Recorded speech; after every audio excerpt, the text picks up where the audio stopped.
buddy? I'm ready, man. All right, man. I'm ready. Welcome, Will. Yeah, How you thanks. feeling? Good. It's great to be here. For sure. Thank you for coming. Hope you like the coffee. I definitely prepped the coffee for you Yeah. specifically. No, it's So great. you're the coffee guy. Tell me about it. Yeah. Well,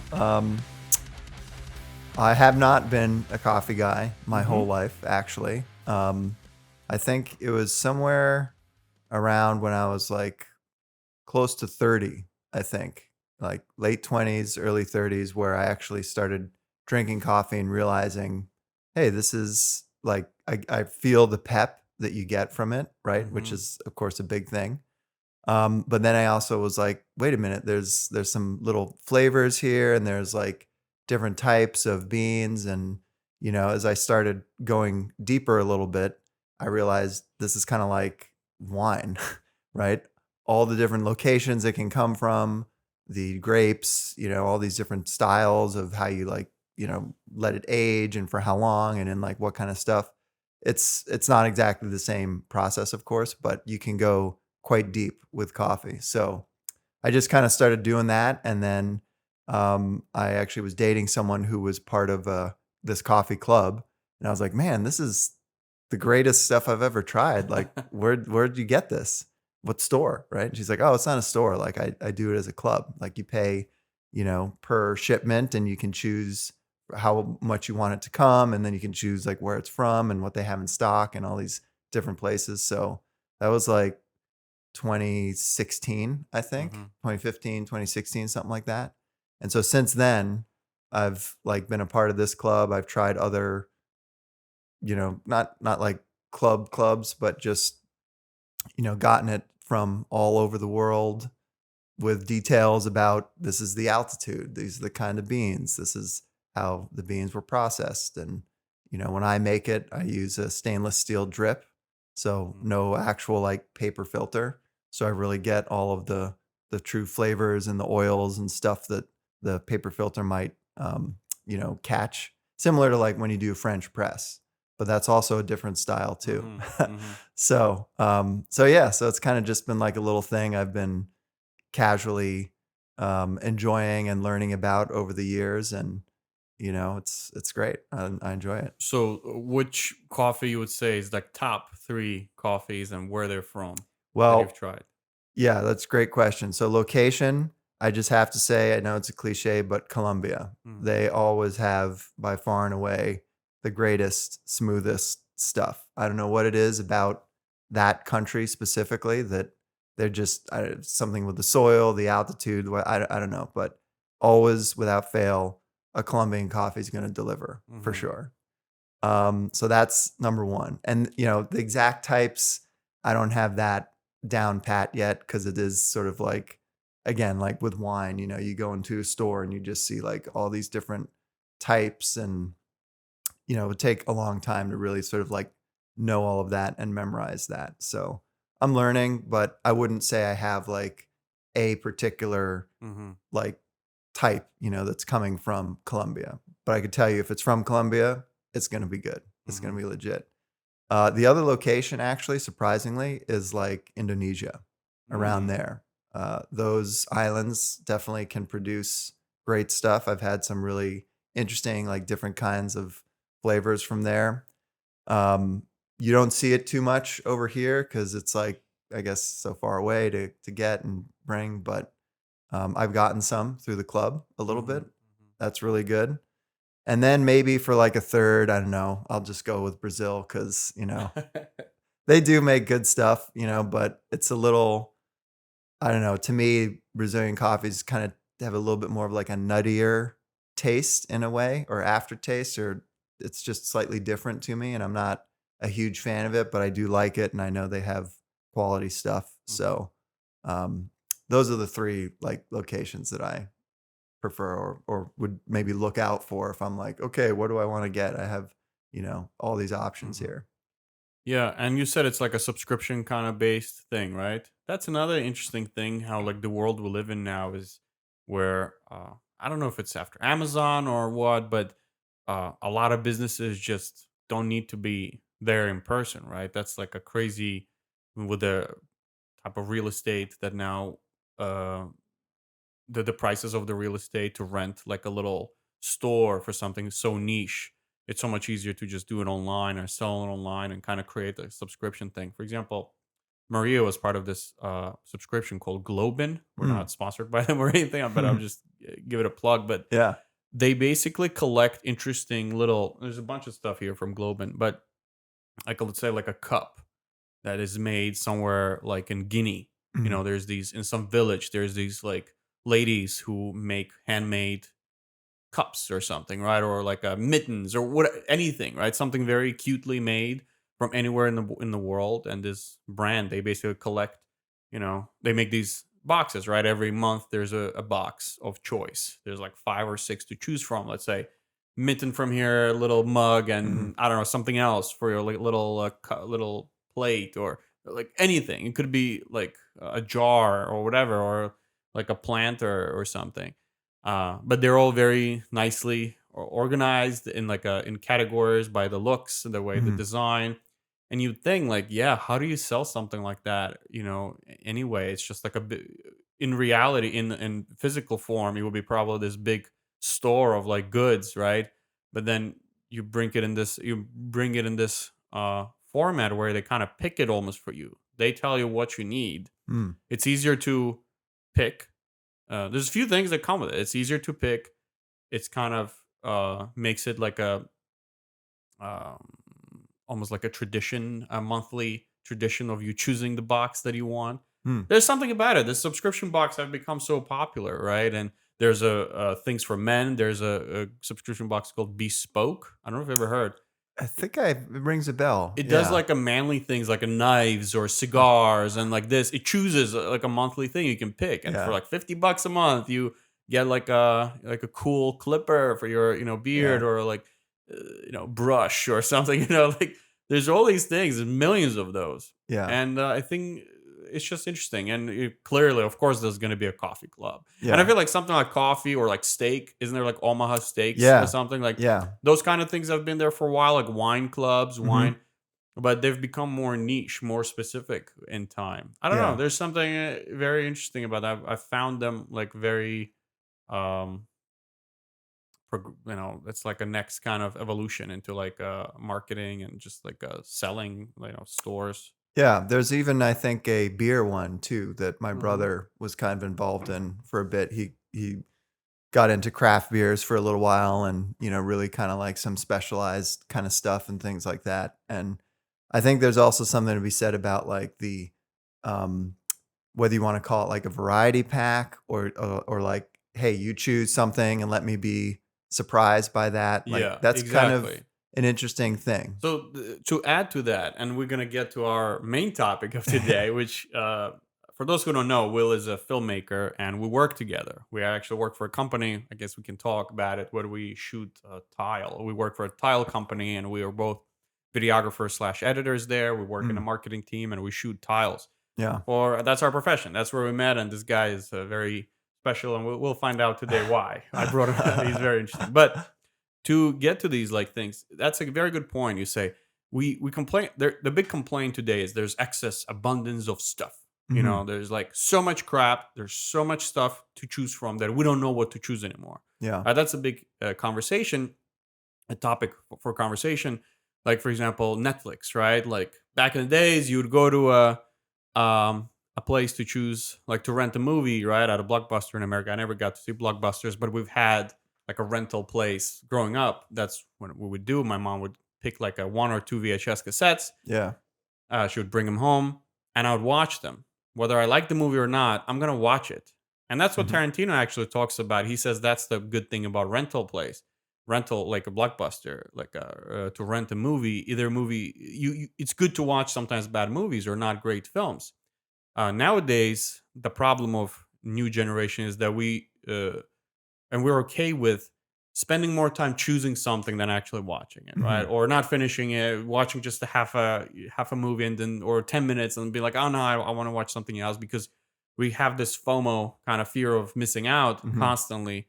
We're afraid to like no, I'd rather watch something out. Like I don't want to just miss it. Miss a better movie Yeah. instead of actually watching something, right? And then movies like The Game.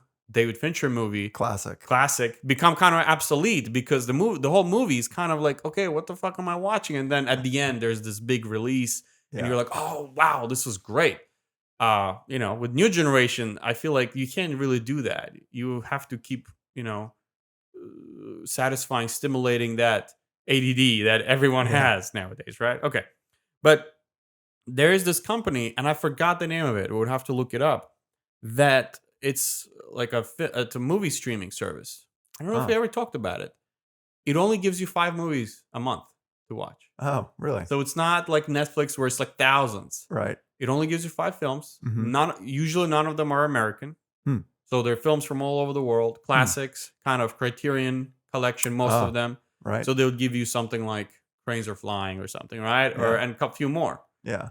which is very interesting that there is. I mean, if that exists, that streaming service exists, it means there is a demand on that, right? People they're fatigued from the abundance. Yeah. There's something to it. I think that says a lot about the zeitgeist. Yeah. There's something interesting about that. Yeah. It's definitely interesting because I feel like finishing what you start, whatever it is, right? Like just completing, like fully completing like a cycle of action, if you want to call it that, has become kind of a thing of the past in a way. And nowadays, it's like you say, it's like in the moment, don't want to miss out. You get bored doing something, you want to change, jump into something else, movie, TV show, even like chores around the house, right? But I don't know. I feel like there's also quite a strong sense of satisfaction you can get if you just start and stop something all the way through, right? You begin it, you do it, you finish it. It might suck, but who knows? Maybe you get something out of that. And so I always, going back to the point about watching bad movies, I actually don't mind doing that sometimes because it's like, okay, why was this so bad? What didn't work about it that I could observe and make sure that maybe perhaps down the line I don't do that or think that it's going to work and then I see it didn't here. So, okay, don't do that. So, getting something out of it, right? And maybe that's a silver lining to finishing what you start, no matter what it is. You could always get something out of the process, even if it seems like in the moment, like, oh, this totally sucks. Or, like I think maybe if I were to ever watch The Room fully, like alone, quiet, sitting down somewhere, as challenging as that might be, I could probably safely say, okay, I know I'm going to get something out of this experience by the end. Who knows how big or small it's going to be, but hey, let me just see. Let me just Yeah. go for it. Yeah. The Room is definitely like a special case scenario. Right. We can probably put it as an exception Oh, everywhere, all okay. around. Yeah. But you might be right. You might still get something Mm. out of it. But I definitely would recommend, Yeah. if you really want to get something out of it, you definitely would by watching it with people, probably people who've seen it before. Sure. They kind of guide you. Their reactions will guide you. That's an interesting one. It really does, because it's such a that path has been walked down so many Mhm. times by, like, for the movies from 2013. The movie is almost 20 years old. Not 2003. Damn, That's when 20 it came out. years. Yeah, almost 20-year-old Wow. movie. Yeah. And people know how to watch it. Mhm. There is a way to. That's why I say you cannot say that about any other movie. Maybe Rocky Horror Show, which I've Mhm. never seen by there, but I've heard that Mhm. that's kind of very interactive Yeah. experience of watching that Yeah. film. So there are exceptions for sure. There's a way to watch the movie, and when you watch with somebody who already seen it, they guide you through it without Right. talking, but their reaction, what they kind of laugh at, what they do, will guide you through. Okay, I get it. I get what is funny about this, and either you like it or you don't. You either get it or it's just not your type of humor, which is totally fine, right? That's like the weirdest thing, is when people start criticizing you for the type of humor you have, because that's so, like, comedies. I think the reason comedy is difficult is that, Yeah. because you cannot satisfy everyone. Everyone has different sense of humor. Some people still watch Big Lebowski and think it's a thriller, like, or Yeah. I think there are people like that. People say, "Oh, you like things for different reasons. You can like that movie for different reasons." Yeah. I think that's possible, or people hate it. Yeah. Actually, one of my professors who I've spoken of in the past, Foster Hirsch, Oh he yeah. was on Imitation of Life, a commentary track. Like Right. he's a legendary professor. I studied coins through his lens. Hmm. He taught a class of Lynch, Tarantino, and Coen Brothers. So basically, kind Cool. of postmodernist, people. Well, I guess Lynch isn't really postmodernist, but uh, and he hated Big Lebowski. We did not watch that movie, I don't think. Or Wow. did we have we? No, I don't think we did. He was like, "No, I think it's a terrible movie." Jeez. Which is interesting. I was like, Yeah. "Wow, like coming from you, like that's a Yeah. lot." He doesn't think he was like, "What's that movie they made that all young people like?" That's how he Yeah. would describe it. So, how'd you get into movies, Will? Um, I remember watching. It's very specific, actually. I remember watching Superman 2, the Christopher Reeve ones, like on a Friday night. That was like my my time with my brother where we would rent a movie and eat some junk food and watch it because there was a video store right down the street. And my folks would always go and do something Friday night, like either have some friends over and be in the kitchen or go downstairs to someone else's apartment in our building. So we would have a couple hours in the evening to watch something. So when I kind of got old enough to put all of that together and realize what a video store was and VHS types, so Superman 2, I don't know if you remember it that well or not, but there's a lot of like, the villains are like throwing cars around and, doing superhuman things and moving all this stuff. And there's some cool like fight scenes, it'll all look pretty dated now, I'm sure. But back then it was like, wow, this looks pretty cool. And I thought it was great. I thought it was awesome. It was like one of the first sort of like, actiony kind of things I saw. And I just remember then also realizing that, hey, there's someone out there whose like job it is to like do that, to like figure out like how are we going to lift this, make it look like the bad guy's lifting up a car and throwing it, at Superman. And then there's someone who's like going to be figuring out, okay, what's the camera going to be doing? And, all these elements, right? And I sort of, it's not like everything occurred at one time, of course, but I just realized, hey, there's people out there who do this for a living. That seems pretty cool. I think I want to do that. Hmm. And that was sort of like the very first thought that I had regarding movies and perhaps maybe, working on that as a career and not just having it be like, either a hobby or something like everyone likes to watch and see a movie, but it, stops after that. Right.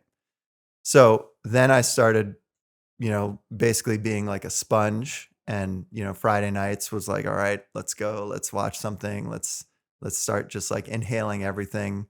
And then as I started getting a little older, I got like a camera for my, I don't know, 15th or 16th birthday or something like that, a little camcorder. And I would put these little films together with my brother and my two cousins. And the four of us would just run around and shoot stuff whenever we were together, either for like a summer holiday or, for a weekend somewhere, whatever it was, but we were always like planning this out as like part of our Hmm. time together. So, and then getting even a little older, I started looking at like college and stuff and thinking about, well, maybe like film school and like studying this stuff and just keeping it going is the answer, right? That makes sense because I think with a lot of people in artistic or creative fields, you get to a certain point where it's like, yeah, this is fun and cool, but do I want to take that step and really pursue it for real versus like kind of just keeping it fun and light and, shifting gears to making it be like, hey, this is who I really am. This is what I really do. So I question that, of course. And, maybe I'm still even questioning that to a degree, right? Maybe we all do. But um, so I just started thinking about that too with school and beyond high school and everything. So, um, but yeah, so that was kind of like the beginning of it for me. Hmm. So it was interesting when we first started connecting at work, and we would just talk a lot about movies because you are uh, there's like idea of a film buff, right? Mm. And once you start connecting with somebody who's really into movies, uh, you kind of start bending this kind of line and to really kind of testing each other, right? And you start throwing a movie. Oh, okay, what about this movie and that movie? And if there's no response, then film buffs kind of okay. They can basically detect who is somebody who is not really into movies and somebody Yeah. who is really into Yeah. movies, right? And you got to Yeah. be quick and respond, and you make a reference. And just like now, I made a reference of the game, right? And that's Mhm. like a movie a lot of people have seen, but you'd be surprised some people wouldn't know what I'm talking about when I say Mm. about the ending of the game, right? But you're like, okay, I know what you're talking about. Yeah. So we referenced that, and we connected pretty quickly. But when I ask you, what is really your type of movie, and you opened up to me, was almost kind of like a revelation because with people who've gone through film schools or whatnot, we appreciate kind of the cinema, right? The early cinema. We know about the 50s and the 60s and the 70s era, and it's more accepted when you name your favorite movie from that era. It's kind of you everyone has a favorite movie from that time, right? And it's kind of Yeah. to sound smart or sound like, hey, I know what it is. But then you opened up to me about this like kind of almost guilty, saying, well, my real love is for movies like Jean-Claude Van Damme movies like Double Impact or Yeah. John Woo films, right? The Yeah. action stuff from that era. Steven Seagal. Steven Seagal, yeah. And I was like, actually, me too, kind of. Though we have a little change here, a little difference where I was more into martial arts part Right. of it. And I Right. know a lot of movies from like Jet Li and Jackie Chan Mm. and I mean I know those movies. It's not just I've seen them. I was searching just like, I was go to rental house, I would get a Jackie Chan movie and another Jackie Chan movie and another Jet Li movie. And I love Mortal Kombat and I love like I know every actor from Mortal Kombat. I can name all of them to you. Like I know those guys, like I Yeah. know who Brian Thompson is, right? Yeah. From the villain from Cobra and Shao Kahn in Mortal Kombat 2. Like, you get really nerdy like that. You said like a sponge. Yeah. You were more into like John Woo movies and more probably Cho Yun Fat movies, like Yeah. who I also know, but I was kind of like less interested in him, as more like in Jet Li and guy. But we had that connection. I do like Jean Claude Van Damme, of course. I like Bloodsport. I Mm. absolutely love that movie, and but that's like so specific. But then like I get it. I get you. I love the cinema. When I studied it, it was great. But then you love this action stuff. Where'd that come from? Is it also from the Superman? And tell me more about it. When did you really like kind of discover like John Woo movies, and how did that become a thing? Yeah, that's great. Great question. I think, I guess for like kind of just action in general, right? I guess from the Superman 2 Hmm. experience that I had at quite a young age, I was like, wow, that's really cool. Like, and maybe you chalk that up to like just what young boy doesn't like watching things kind of like blow up and, get destroyed, in a movie like that kind of way. It's, most kids like that. And for Yeah. whatever reason, get drawn to that. So maybe there's just a little bit of that in general. But then starting to realize also from everything I was watching, I was like, okay, some of this stuff is a little better than the Hmm. others and it's a little more impactful and cool, leaving me feeling like more satisfied, I guess, or just wowed, like, whoa, I can't believe like that happened. I want to see that again. And others, you just don't have that feeling, right?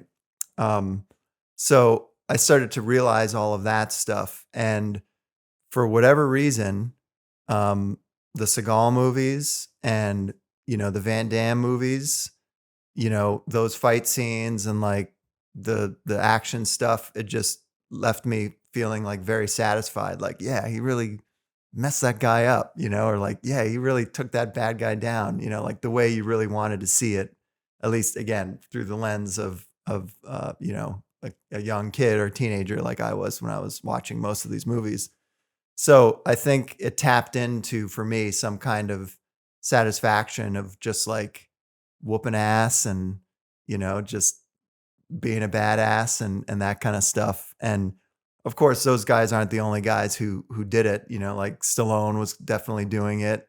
Arnold as well. But they were kind of on a slightly different level. I feel like they maybe started it, right? And then guys like Seagal and Van Damme and plenty of others sort of came in to fill the gaps a bit because there was like such a Can I need. intervene? Yeah. I'm just curious what you think about. Do you think it's really them who started, or you think it really started with Charles Bronson, the Death Wish guy? Oh, right. What do you Right. think really, or do you think there's a big change? Like there's do you think like Van Damme and all like Stallone? Do you think they did something different than Charles Bronson? Am I say Yeah. correct? Yeah. Yeah. He was. Like was there really like what do you think? Or was it Eastwood who really kind of Mm. you know or what do you think? Is there really a big difference that happened in the 80s, or was it just like a continuation, metamorphosis that evolved? Yeah. Well, I think it maybe was a bit of both. Certainly an evolution, right? You just moving with the times and things are changing, and there's the whole like the subplot of this all is like the body, right? And the male body and all of that, and how you mix that in with the story and the action and the characters and stuff like that. So I think though, yeah, maybe it did start with guys like Charles Bronson and Clint Eastwood and the stuff they were doing. But maybe you could say more accurately, like Stallone and Schwarzenegger, like mainstreamed it. Like when they Mm. hit the scene, and like with Rambo and Rocky and Commando and Terminator and all these things, it was like, okay, like this is now everyone's seeing it. It's not just kind of like a little niche thing. They're everywhere. Everyone knows these movies. Everyone knows who they are. Clearly, people are liking it, right? Because it's so popular. And so then it's like, we need more. We want more. Who else is out there? And then some of these other guys start to come into the mix, and some do well and have a name for themselves, and others like kind of come and go a little faster. That guy, we looked at him like a little while ago. Was this like Thomas? Oh no, the Perfect Weapon guy, Jeff Speakman. Is Oh that yeah, yeah, you're right. so? Yeah, Like yeah, a little B level. yeah, Like like was that guy kind of also kind of coming into the fray to capitalize on this whole craze of these kinds of movies? Like maybe, maybe he was, maybe he would have done more if A Perfect Weapon had done better or whatever. yeah. It's hard to say, right? You really just don't know. But I feel like those Stallone and Schwarzenegger definitely like blew the door off the hinges for like that stuff to really, they almost created the space for these other guys to come in. At least it's easy to look back on it and say it like that. In Yeah. the moment, it's harder to tell. Yeah, the analogy of like Jeff Speakman in like martial arts world that I was watching stuff. It was the uh something dragon guy. Do you remember that? He did a bunch of movies. Oh god. Getting now. Who It was an actor who did a lot of martial arts stuff. Let me see. Actor. but the movie's called The Something Dragon? No, his name was Dragon. Oh, Uh yeah. Don the Dragon Wilson or yeah, something? Don the Dragon Wilson. Yes. Yeah. I will just start over. The analogy of like Jeff Speakman in the martial arts world would be like Don the what's his Don name? the Dragon Wilson. Don the Dragon Yeah. Wilson. He did a lot of like martial arts stuff, Yeah. but it was kind of like a B level Yeah. yeah, era.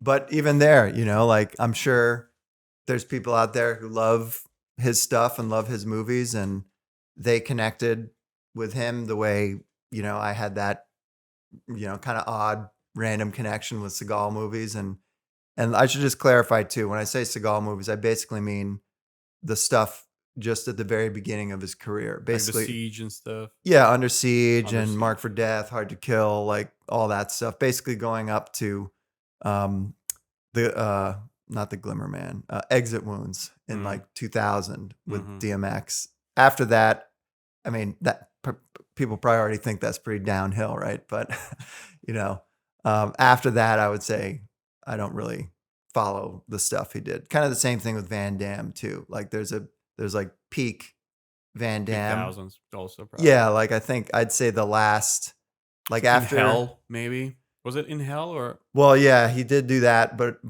I would for me, like after he did the one with Dennis Rodman, Oh, Double Team, right, right, then right. it's like, all right, now I'm kind of done. Like, I don't think this Mm-hmm. stuff is that great. And I've seen a few, and it just doesn't resonate with me the way some of that other stuff does. Mm-hmm. So everyone's got that, they For all, sure. anyone who's like, even guys who are like still working now, who've been working for like decades, you could say, okay, they're doing cool stuff, but like they have a peak prime time, 5, 8, 10 years, 3 years, whatever it is, where they just created some amazing stuff. Mm-hmm.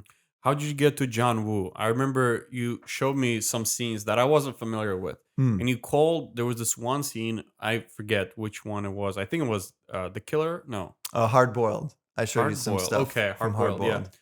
Yeah. Boiled. And you said something that like resonated with me. You called it like there was a scene and I'm watching in awe, and you said this is like ballet of violence, and Right. I just love it. That's just so correct Hmm. because you really see that the craftsmanship is incredible. Like it's not done by somebody. Like it's not an average man who is making this happen. Yeah. uh, Tell me how'd you discover it and what's the appeal and how is it different from the American approach? Yeah. Well, I think I don't actually I'm trying to remember exactly how Mhm. I did discover him. I think it might have been that I I saw some of his like Hollywood movies first.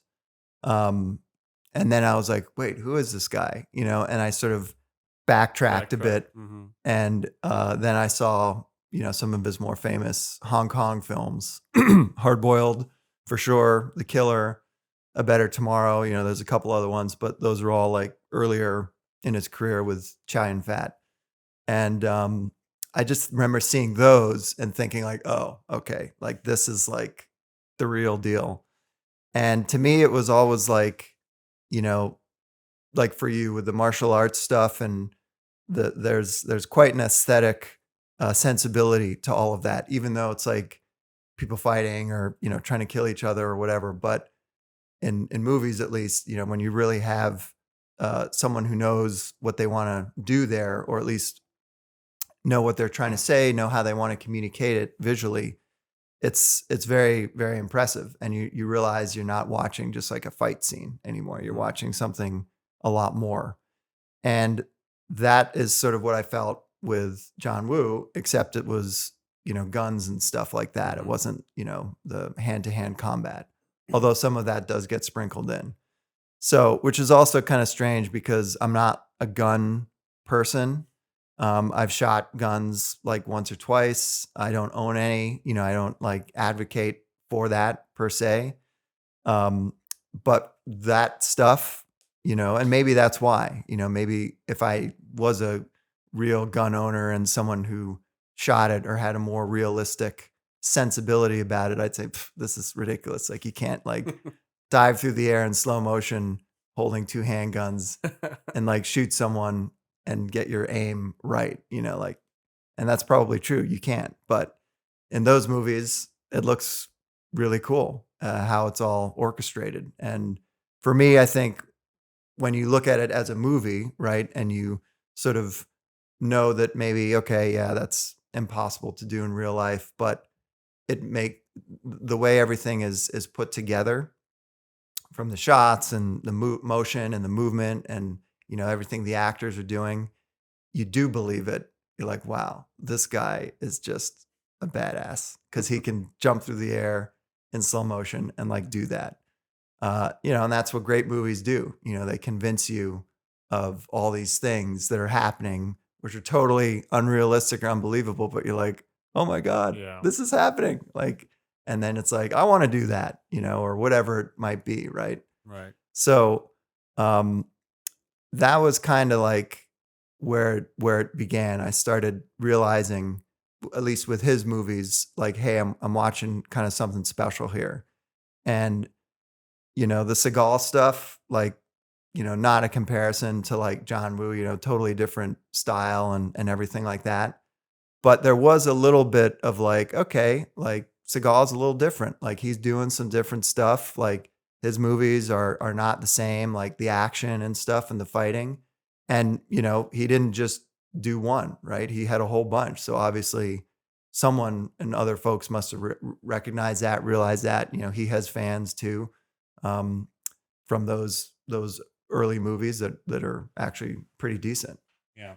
And that's another interesting thing. Like people, like there's definitely not a lot of respect Mm. in like action, kind of from like cinema files, I guess, because people, they like the Citizen Kanes and all the artsy movies and all the Tarkovsky or whatever. Mhm. There's that kind of elite Yeah. that really considers decides what goes on Criterion, Yeah. basically, right? But then horror or like action not always gets the respect. I mean, horror, like, but then the horror buffs, who I consider myself, Mhm. uh, you know, one, we know the difference between Nightmare on Elm Street and like Evil Dead Mm. and like, let's say, Texas Chainsaw Massacre. Like, they're all masterpieces in their own ways, and they pioneered something. And besides that, besides just pioneering like craftsmanship elements, right? There's another level of another level of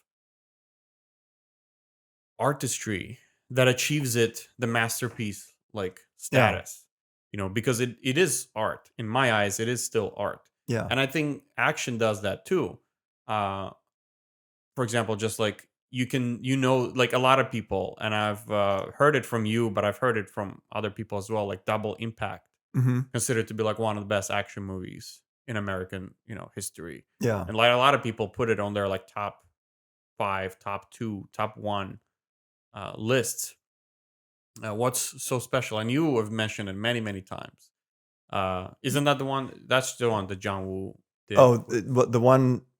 Yeah. I'm sorry, Hard Target. Yeah, Hard Hard Target. Target is what I meant. I'm Hard sorry, Target. not Yeah. Double Impact. Yeah. Hard Target Oh, the Double Impact's cool, is but cool. Yeah, Hard right. That's the Target. one with Chun Li and the other two brothers, right? Yeah, he Right. plays the The twins. twins. Yeah, Yeah. exactly. Yeah, I meant Hard Target.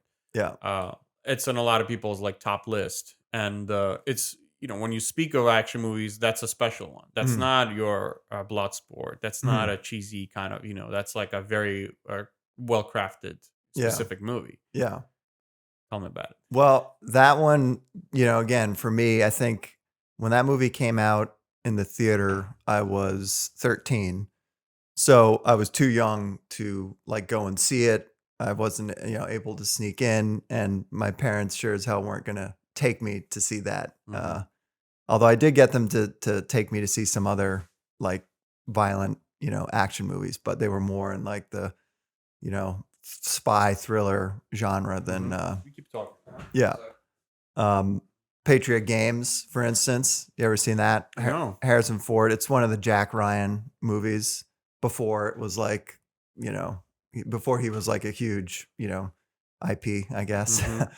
um, I convinced my mom to take me and a couple of my friends to that in the theater for my 12th birthday. And that's like a Wow. pretty hard R, movie, like with some violence and stuff like that.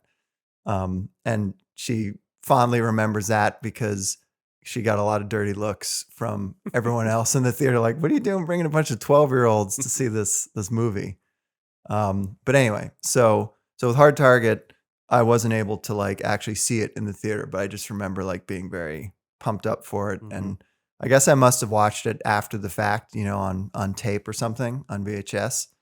And it just, yeah, it tapped into, again, notwithstanding like, okay, you're basically just like killing people and fucking them up in like all these different ways, right? It's a movie, right? You just got to kind of go with all of that.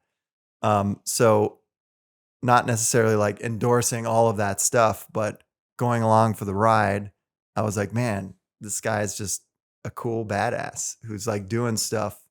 And on top of that, the style of how a lot of that stuff was shot enhanced that. So, the moment when it shifts to slow motion and the cut with the angle, that is incorporated there, very precise. And I think it's like you could have maybe chosen different ways to do it, right? There's always 1,000 different ways to shoot the same thing if you really think about it. But those specific choices, I thought, really kind of enhanced like the cool factor, enhanced like the power factor of like, someone getting punched or someone getting shot or someone, or a car hitting something, like the impactfulness of it. And it was just to me like perfectly timed, perfectly done so that you as the viewer got the maximum satisfaction out of that sequence of whatever was happening. Hmm.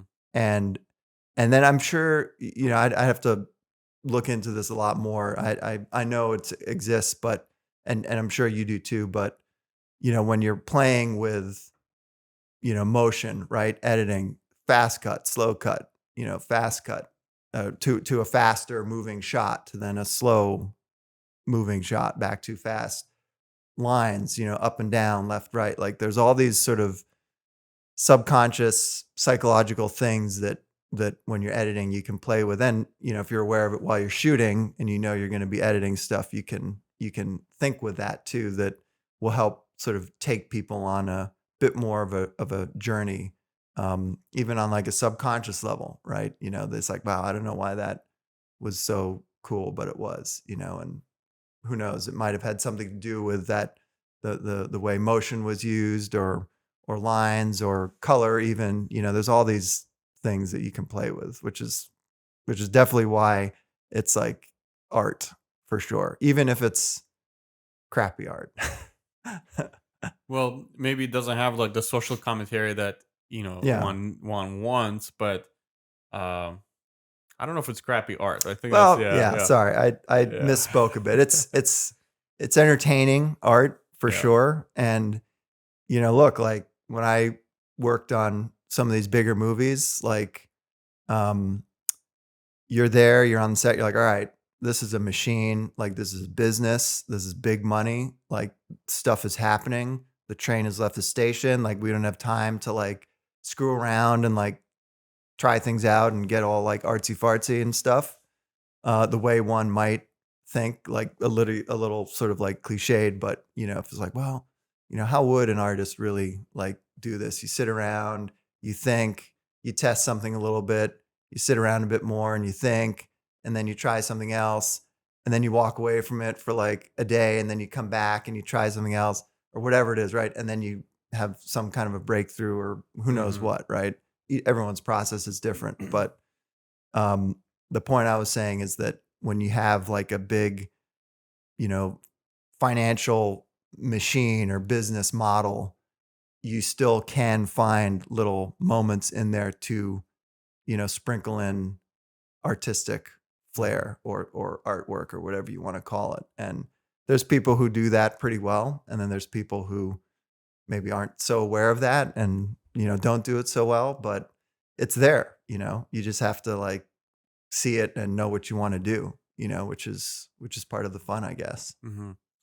Let's get to the meaty greedy since you noted mentioned it now. Mm, Um, I want to know about your experiences with working on two big films. mm, One of which just came out. It's called Saints of Newark. It's a prequel to The Sopranos, the show. yeah. It's not getting great reviews. Mhm, I hear.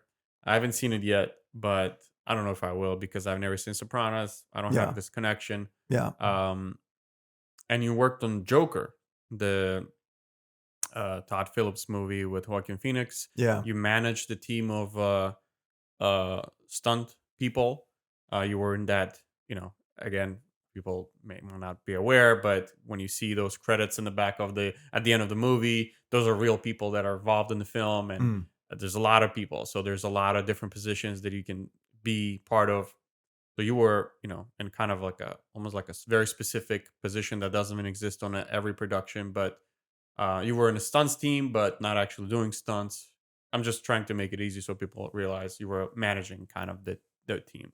yeah. Um, so tell me about that experience and what was it like to see Todd Phillips and Joaquin Phoenix do all that stuff. And we can talk about both independently or whatever. Yeah, But definitely, people love Joker. That's you could say overall, it's a success, mhm, financial and critical success. Um, it's a good movie. It's a decent movie. I don't, I'm not the biggest fan of it, but I can't say it's a terrible film. It's a well-made movie. That much you can say.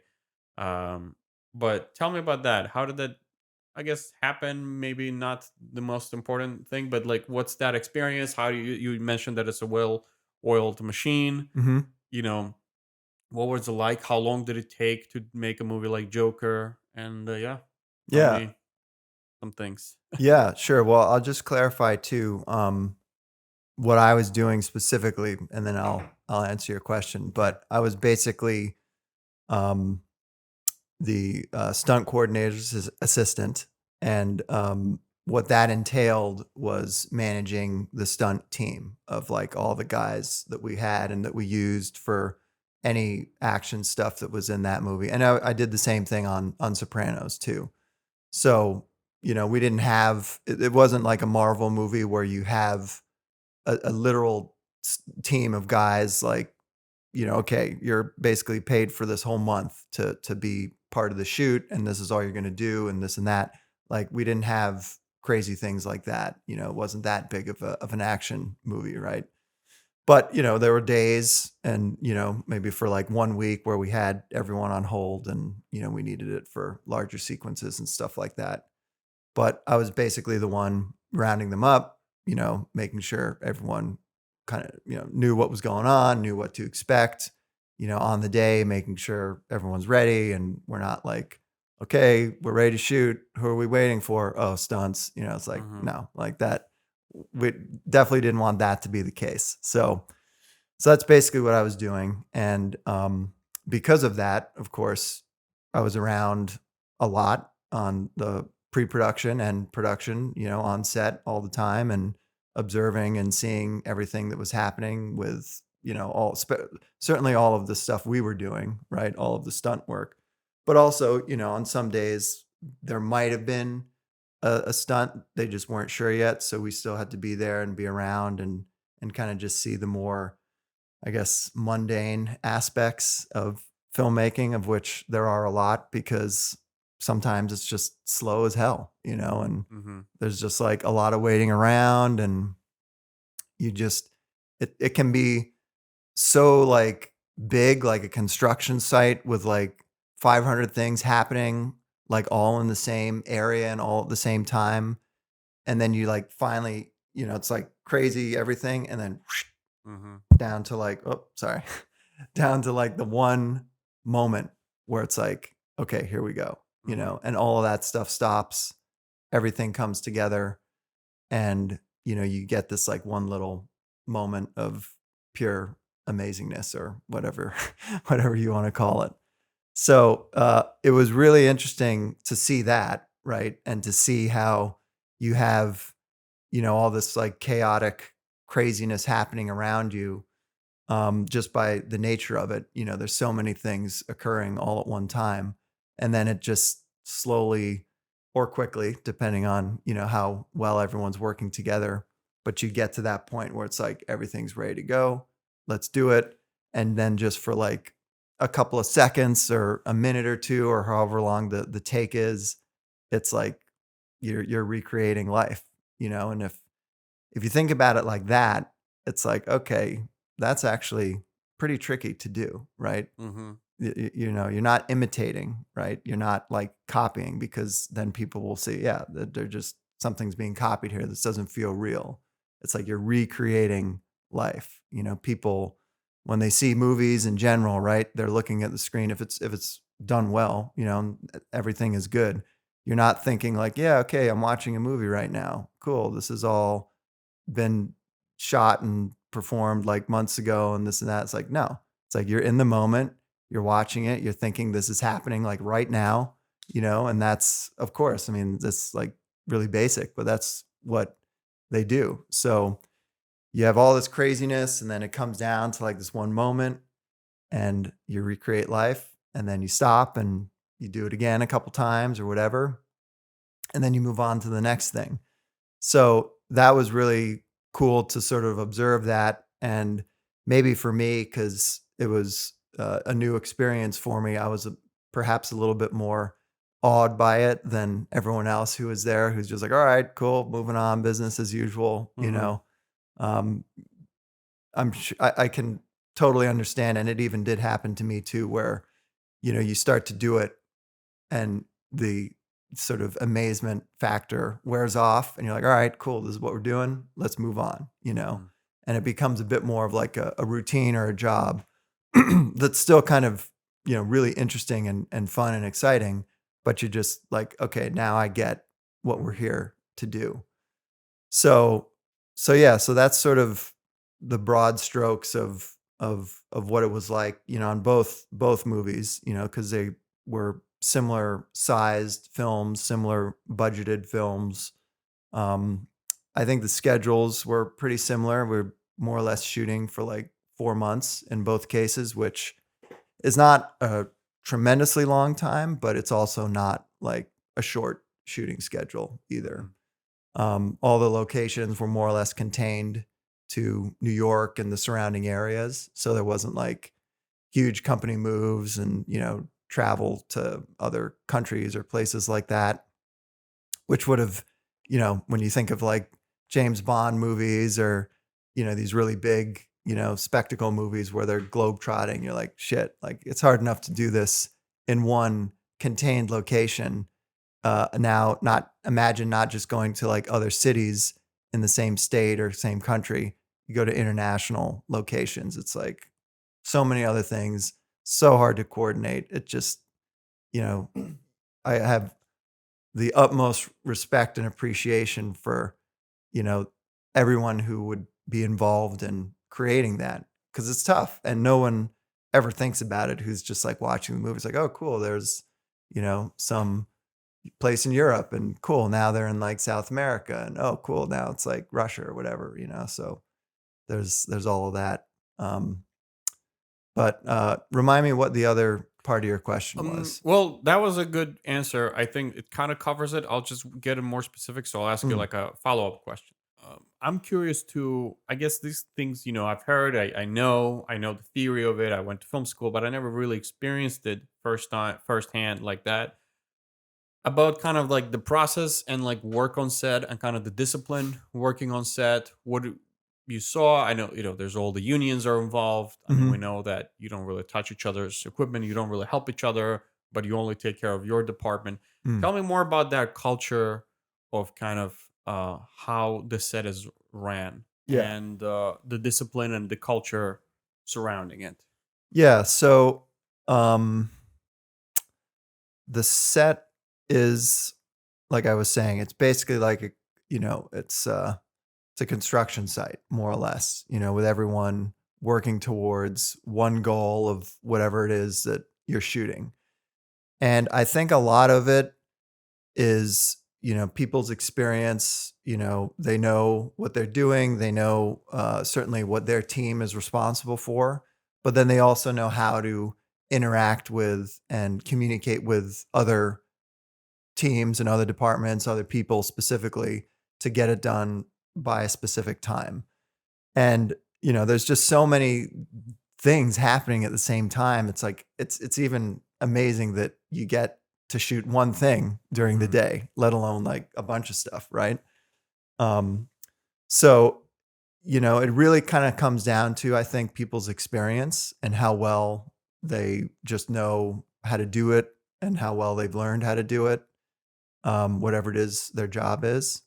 And then you gotta definitely be like, I think, a bit of an extrovert or a people person, because you have to interact with so many different people and talk about so many different things and all that stuff. At least if you're like on set, on the day when you're shooting, you can be, of course, working on costumes or something for all the extras, and you never necessarily have to step on set if you're doing that, but you're still a part of the film Mhm. in a way. So, there is though, I think, um, like a fine line between,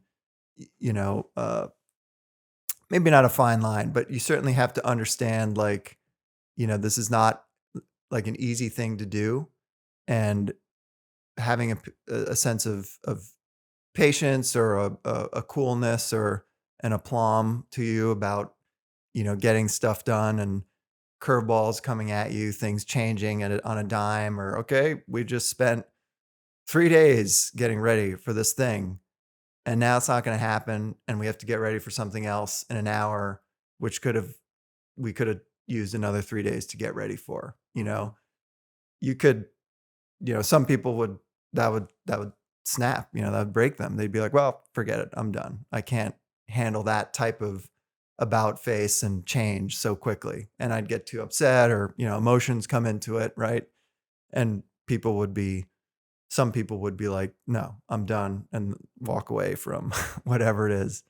But when that happens on a movie, of course, you can't really do that, unless you plan to not work again in that, because you'll get the reputation for just storming off the set or something, and you don't want that if you want to keep it as a career. So there's definitely some sort of like mental place you have to be in, I think, to really handle those twists and turns. And I'm probably making it sound a lot more complicated than it is. I don't necessarily even know what it is, but I would say, just from my experience, the simplest way to describe it is, you just have to you just have to have a willingness, right, to be open to whatever's going to come your way. And it might very well be exactly what's planned. And then it's like, cool, that's what we were expecting. That's what happened. And it worked out great. We were ready. We were prepared. Boom. But it could be, hey, we got to that uh, end result, but so many different things happened and occurred throughout the process of the day, or the weeks, or whatever, that it was just mind bending how many changes happen.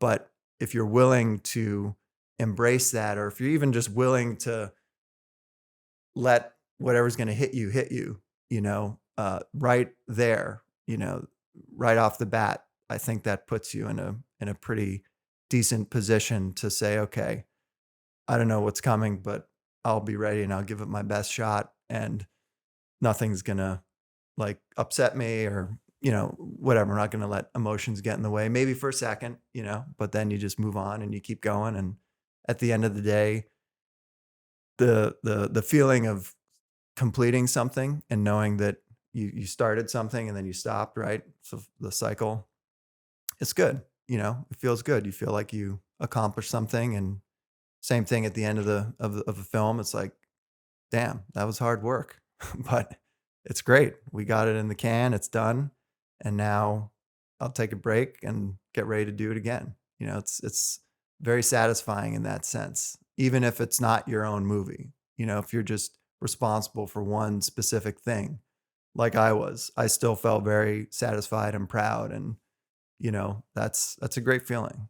Mhm. Definitely a great feeling. So, what advice would you give to like a young filmmaker if they get on a real, like a big production set like that? Hmm. Like, and of course, every department probably could recommend different things, but what would you recommend? Just an overall kind of behavioral uh, tip. I guess I would say, um, well, I'd say a couple things. I would say, just be uh, as observant as you can be. So just be a sponge, pay attention to everything, take it all in. You don't have to overthink or over scrutinize, but just really be there, right?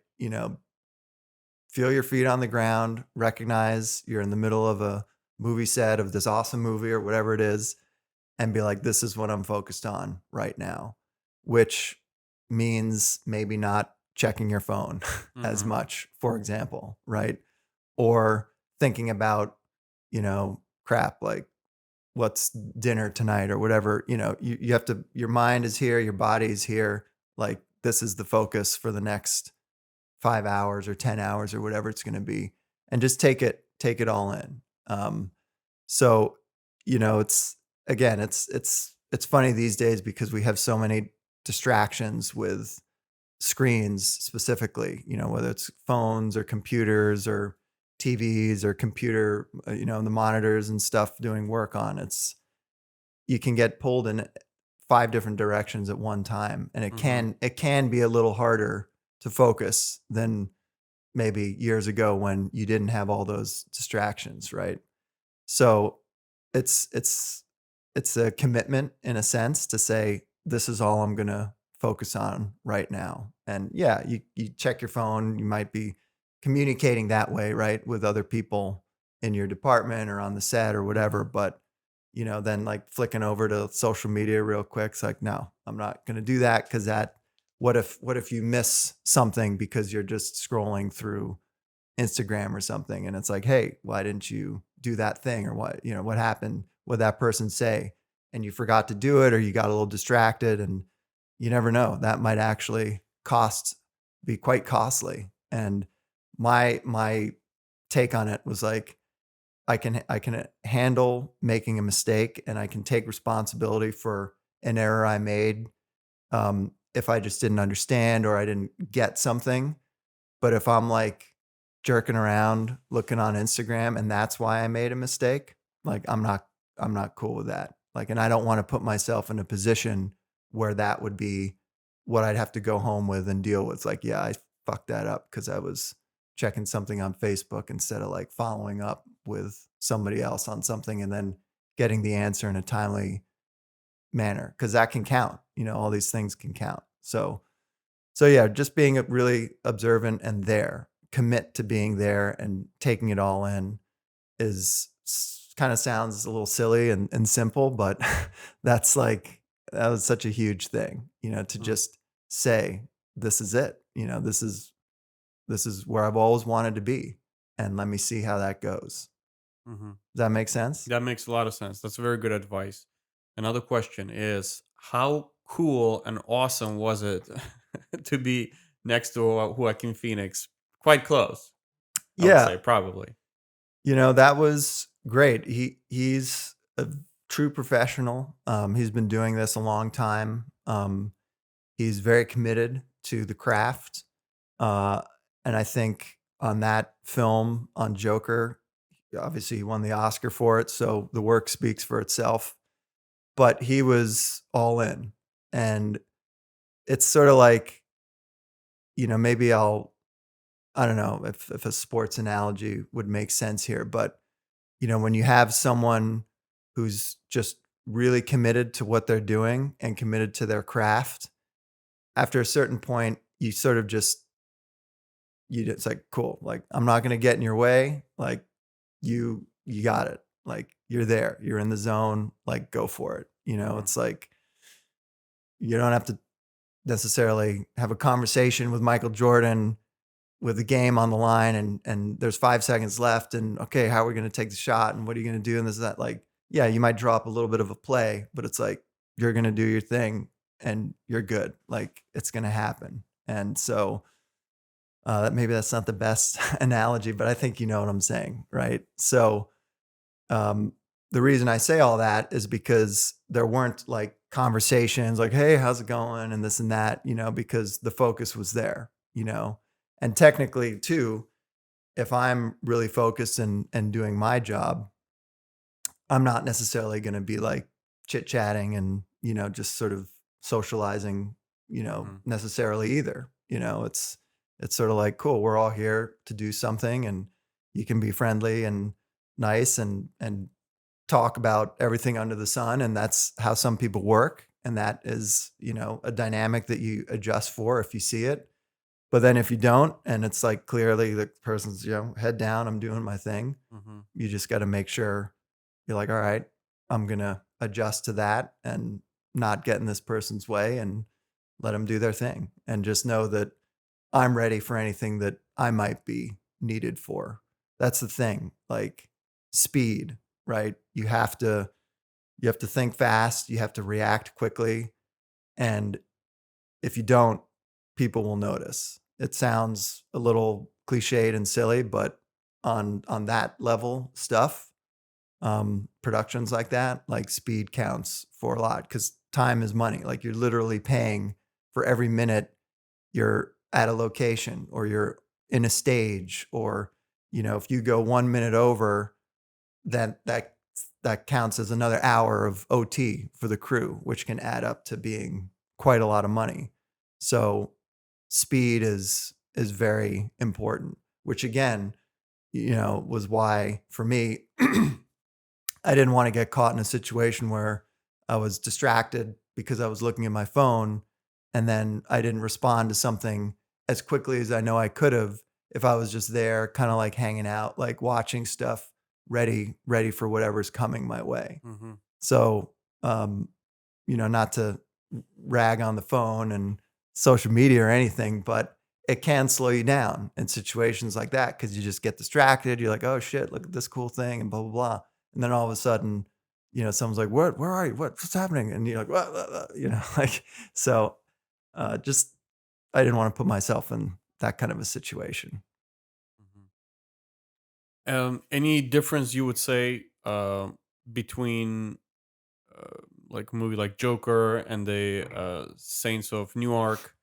Um, for example, they had different directors. They had somewhat different crew, I would Hmm. assume. Yeah. Your boss was the same, right? The stunt coordinator was the same. Yeah. But have you really seen like difference, or does it really affect your department? Like the fact that there's different crew and different producer, different name attached, different. How much does that really affect your work? Um, that's a good question. I would say that, um, you know, at the end of the day, like on any larger scale production like that, you're going to have experienced people, right? So even if you don't necessarily know each other from before the film, like you've each had your own respective experience. And so, hey, I need to talk to this person about this. Hey, I need to get questions about that, figure out what's Mhm. going on and that kind of stuff. So that is there if you don't happen to like know the person from something before. Of course, it always helps if you do, right? But if you don't, then you just have to rely on your experience, of course, and then trust that um, the person is relatively nice and friendly to like deal with, and then you guys will make it through, the shoot together. Um, but it's as far as like a style or a difference, right? You don't really. I personally wouldn't say you see that so much in like the departments, the different departments, because they are all kind of, cameras always going to be camera, right? No matter what you're doing. Yeah, you might be shooting something different, of course you are, but it's like the camera's camera, lens is lens, like focus pulling same, like so all of that stuff. There's definitely sort of like a template for all of that, and costumes, same thing, right? It's like okay, who's wearing what, and if this doesn't fit, okay, we got to change this and blah blah blah. Hair and makeup. So there are all these different areas that are basically the same thing. Like the actual like what they're doing might be slightly different, but the motions that they go through are more or less the same, you know, from one day to the next. And I'm not trying to paint a picture of like this is all robotic or Mhm. anything, not at all. But in general, you have that. So there's not like a different style like happening all the time. It's like cool, wardrobe is wardrobe, like camera's camera, like AD is AD, sound is sound, like all that stuff stays the same. In terms of like a style where you might see something that's different, that's where the director comes in. And perhaps maybe like the producer, if it's like a bit more of a creative producer who's involved in like helping figure stuff out or contributing to like, hey, I think this shot might look better, or we got a little extra money here. How about we get 20 police cars in the background instead of 10? Like, what do you think of that? Like, whatever it is. So that is when you have the style factor come in that, people talk about, Tarantino's style of not just his movie, right? But his style of like directing and when he's on set versus like somebody else's style, right? The departments kind of still just do their own thing and they carry on with whatever they're doing, and they're like, oh, okay, this is how this guy's going to be, and cool, we'll just know that and roll with that, and maybe it's a good thing, maybe it's a bad thing, Mhm. but I think that's also part of like their job. It's like whoever it is, you just got to deal with it and power through and get it done. Um, so, and again, that is kind of like the attitude that seemed to be like the best attitude to have. It's like I may not like this, or I might think this is really annoying, especially if we're approaching the 15th hour of a long, hot, hard day. But I'm still gonna give it everything I can and make sure, I can go home and say that they suck, but I know I gave it 100% with whatever it was I'm doing. Right, right. So, um, does that answer like the style No, it does. thing? Yeah. Like as far as your team and you have like it's a big enough production. Every team has their job. So no matter if you go to any production with your team, you kind of still have your flow of work. Would that be correct? Kind of you still, no matter what production you are put in, because you Mhm. have your team of people, your workflow doesn't change as much. Would that you say is correct? Yeah, it would be in general. I'll give you like an example. Mm-hmm. So like, you know, it's like with Joker, we would have I forget the exact scene. It might come to me as I'm telling you, but there was some physical like fighting that was happening, and it's like, and it's not necessarily written so descriptively in the script that you know exactly what's going to happen, or if clothes are going to get ripped, or when you say like, okay, they're fighting, like that could mean 100 different things, right? Mm-hmm. So there's no specifics there. So then it's like, okay, I'm not gonna go to the director and be like, hey, what did you mean? Like when you wrote this, they fight. Like, what exactly are you talking about? Like, you can't do that, right? Mm-hmm. So what do? I kind of went the other direction and I said, I went to the wardrobe department. I said, hey, we have these stunt guys coming in. Like, it's written as a fight. Like, we don't really know exactly what that means yet. So we might have some ripped clothing situations. Will you be ready for that? Or will you have like multiple like outfits, or what do you think? And they're like, oh, good to know. Yeah, cool. And then they would figure out whatever it was that they had to do. And then I would perhaps get a bit more information as we got closer to the scene. And I'd go back to them and say, okay, hey, so um, we know that this one guy is going to get knocked down and he's going to be on his knees and he's going to be wearing knee pads. So just want to give you that heads up so that if you need to adjust those pants that he's wearing, you don't have to Right. deal with it on the day. And it's like, why are we late? Why are we waiting? Because wardrobe has to fix the pants for the stunt guy. And it's like, I didn't want to put anyone in that type of position. So I was like, yeah, just so you know, you may not have to do anything, but he's going to have these pads on and they're about like this big. And so then they'd say, okay, okay, cool. And so those types of little communications and conversations would happen like on any kind of film for me. Like, and I did that on both, where I made sure that if I had questions or if I had to check stuff out, I'd go from one department to another, and just really made sure I had all the answers. And if I had information, I was communicating it to whoever needed to know. Like, I think one time with sound, I was like, "Hey, he's going to be grabbing him like Mm-hmm. right here, and there's like major action here. So I don't think you're going to have a lav, but just in case." And he's like, "Oh yeah, no, we're gonna Mm-hmm. boom it. We don't want to. We know." Like, and I was like, "Okay, cool." Like, just to make sure. And that was, but again, just another example of like little details that you can communicate that I think you always would want to, at least I would want to communicate, to people, just because the more you know, the better. And if it's like, if you're organized and, you can kind of think in advance like that. So nobody's holding your hand. You kind of have to sometimes make your own judgment, your own decisions, and be observant.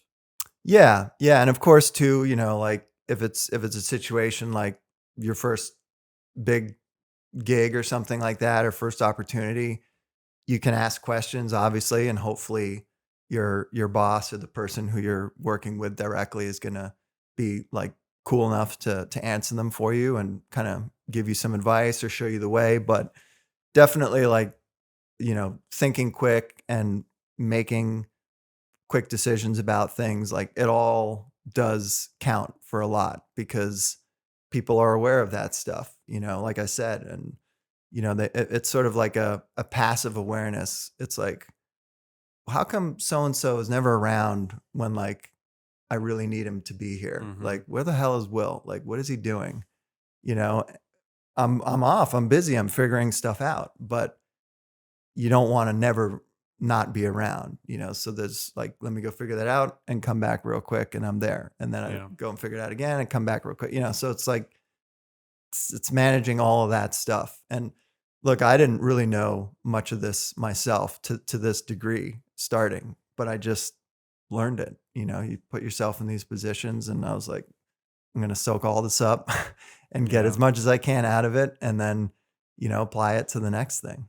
And in fact, I've applied a good amount of it to what we're doing at work now. I've applied it to other random projects I've done. I've applied it to even like non-film related things that I've done. So, there's always lessons to be had with these things, which is pretty cool, I think. Yeah. I feel like no experience is ever a waste. Yeah. Every experience you can always use it. Like even if you didn't get paid for it or whatever, I'm not talking about this particular one, but Hmm. it's always good experience to have. Yeah. All those jobs, all the odd jobs we've had in the past. It's always good to use it.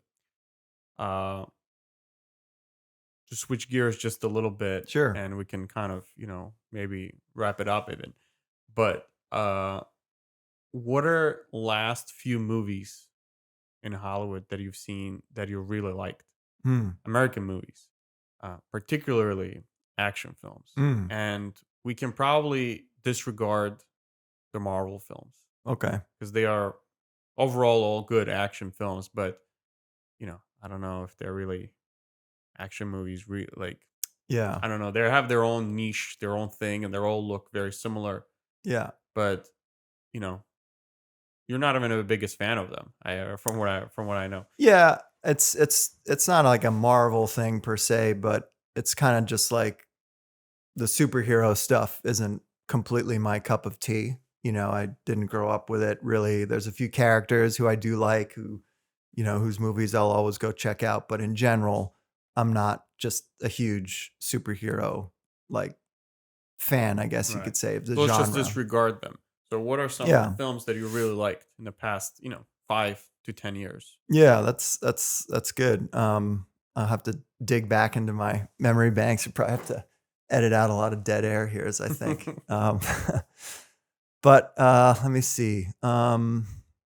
Well, I haven't seen this newest James Bond one, but I thought not Spectre, but the one before Skyfall Skyfall, yeah. for some action stuff that was pretty good, very well executed, like large set piece stuff and fun and For sure, exciting, yeah. and great stunt work and stuff like that.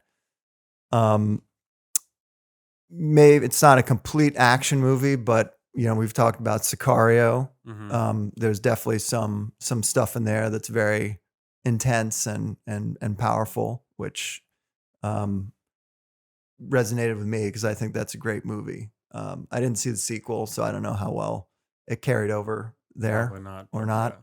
yeah. So yeah, so that was pretty good. I thought that was definitely done well. Um, it's funny. I can think of like older movies, like of course, classic stuff, but it's for some reason it's a little harder to think of things that like really stood out to me. Like obviously, okay, John Wick, right? That's kind of become like the new standard of like action Right. movie, hard action these days. And that's cool, like I think it's cool, but to me it doesn't quite click with me personally. And I couldn't necessarily tell you why. My first thought is that it's a little too frenetic and too fast to really kind of almost take in like what's happening. Whereas like if you go back to John Woo, a lot of the stuff he would do is opposite in a way because he really utilizes slow motion stuff. So you can really, in the middle of the craziness, you stop and see something happening, and then it goes back to some craziness, and then you stop and see something else happening, and that's like kind of Mhm. genius in a way because you got to. It's a fine line with action, right? You don't want it to be too fast where you don't see anything and you miss the impactful moments.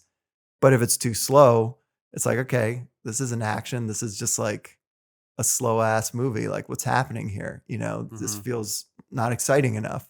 So how do you toe that line? So that's what I'm trying to recall. If there's really some stuff that has, done it for me and more recently. Um, and I'm still thinking. But it's funny. I'll insert. It's funny, which is interesting, what you say about like slow and mixture of slow motion and Mhm. something fast. Just remember the scene from Hero. Mm. It's just one of my favorite movies of all time, probably. And I Yeah. say that a lot. Like a lot of people make fun of me. I have so many favorite movies, way too many. But um, I think I would take it to the abandoned island if I had Mhm. Mhm. to. So if I would be stuck on on an island. Yeah. Hero might be one of like top 20 movies I would take with me. Maybe I don't know, Yeah. but I there's a scene where Jet Li fights. What's the other guy's name? The Donnie. Donnie Yen. Yeah. Yeah, Donnie Yen. And they basically just have like a standoff, and it's raining, and it Mm. so happens it's very cinematic, and there's like this old guy who's playing, Oh, yeah. a thing in the Yeah. background, right? Yeah. And they fight they just have a standoff, but they fight in their head. Mm. Like they imagine their fight. And we see that in black and white. I think it's in black and white, but we see the actual fight there, but then it keeps cutting back to the man playing, Mhm. instrument and music. Yeah. And it cuts back to them just standing there, just with their eyes closed, and Yeah. it's raining, right? And it's like how like rain touches, falls on their blades. I think that's like a really good like example of kind of what you're saying, but applied in like another movie. There's something to it where you don't want to just throw everything Mhm. at you and not do everything super fast, but there's a pace. You Mhm. can shoot an action scene or a fight scene in a specific pace and really take it. That scene is a like one of the best like fight scenes like ever captured, I think. Yeah. It's so cinematic, it's very artistic, it's very um just beautiful. It's a beautiful scene. That's when Yeah. you make violence into beauty. It's an incredibly beautiful scene. Yeah. Uh yeah, that's just I don't know, remembered, and I realized like it's kind of connects with what you're saying. Yeah. No, I remember that scene well too. I think it's Hmm. a good movie too. I Yeah, it's like that. excellent. Yeah. And it's look, Jet Li he's a master craftsman Yeah. of all of that stuff. Some of these guys who have the physical abilities to to do that and do it repeatedly, and you know then you have to factor in, okay, how do we do it though for the camera so it's like going to look good like on the camera and not just good to like mirror you like watching some kind of like performance art or something, and these guys Yeah. just come in and nail it, and that's what they do. It's really cool. Yeah, yeah, that movie is special. I think it has excellent writing. I Mhm. think it's a great story to tell. It's a lot of films I like from that era. Like Jet Li movies. Like Mhm. I remember we're talking about um, a Bodyguard from Beijing. It's like Yeah. You s- they're a little trashy. There's a little element Yeah. of kind of cheesiness and kind of cheap. Like they're kind of exploitation movies. They feel like American exploitation movies. They just okay. We're gonna have a bunch of set pieces, a bunch of action, a bunch of Mm. fights, and the story. He loves the girl, and that's his brother, and he killed his brother, so he got a revenge. They're very simple, Yeah. and they're executed quite simply, and the acting is not the best usually, but they're fun. Mhm. A lot of Jackie Chan movies are, kind of they're all about the point of watching something like Project A or, like name another Jackie Chan movie, Mhm. is to watch, him doing Charlie Chaplin basically, but Right. on steroids, Yeah. Yeah. or Buster Keaton on steroids. Like that's Yeah. what like Jackie Chan does, and he executes it in that's another level. Yeah. Um, and um, but yeah, but something like Hero, I think that's like a perfect movie where it really, uh, besides just the artistry of like action and oh, we're gonna do these insane stunts and uh, put take it to another level. Yeah. Besides doing that, we're gonna make it very beautiful and artistic and cinematic and tell a good story. Yeah. And I think that's like okay, that's you get me there. And I think that movie was nominated for Academy Award. Yeah. I don't think it won, Yeah. but Best foreign language yeah, best foreign was language nominated. film. Yeah, it's Yeah. incredible. I Yeah. love that movie. Yeah. No, it's good. It's Yeah. good. I thought of another thing. Okay. I didn't see this movie, but recently, Mr. Nobody, Yes. Right. right? You didn't see it. No, did you Okay. see it? No, I didn't. Yeah. Yeah, to me it felt like it was leaning towards like John Wick style, but maybe not quite as intense as that. I'm not sure. I Yeah. sort of got that vibe. I got the sense I would enjoy it perhaps more, but I haven't gotten around to seeing it yet. Right.